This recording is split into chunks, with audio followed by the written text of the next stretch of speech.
What effect does the concentration of H plus ion have on the nature of solution. तो hydrogen ion जो है, H plus ion, इनकी concentration से क्या effect पड़ता है किसी भी सॉल्यूशन की नेचर पर। ठीक है, ये क्वेश्चन है। तो अगर हाइड्रोजन आयन की कंसंट्रेशन बढ़ती है तो क्या होगा, एसिडिक नेचर बढ़ेगी सॉल्यूशन की। और अगर हाइड्रोजन आयन की कंसंट्रेशन घटती है तो किसी भी सॉल्यूशन की क्या होगी, बेसिक नेचर जो है वो इंक्रीज होगी। तो नेचर ऑफ सॉल्यूशन किस पे डिपेंड कर रही है, डिपेंड करती है कंसंट्रेशन ऑफ हाइड्रोजन आयन पे। या हम कह सकते हैं कि हम नेचर ऑफ सॉल्यूशन को डिटरमाइन कर सकते हैं किसके द्वारा, by the concentration of hydrogen ion.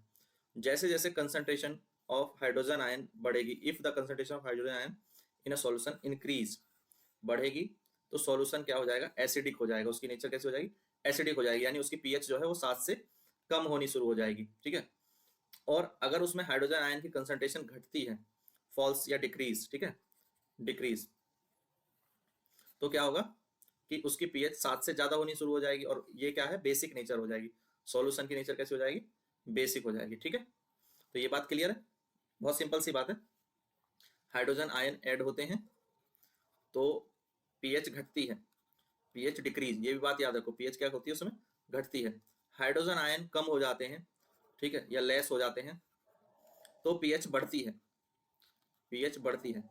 अब पीएच घटने का मतलब है कि एसिडिक नेचर, पीएच घटने का मतलब है कि एसिडिक नेचर इंक्रीज हो रही है।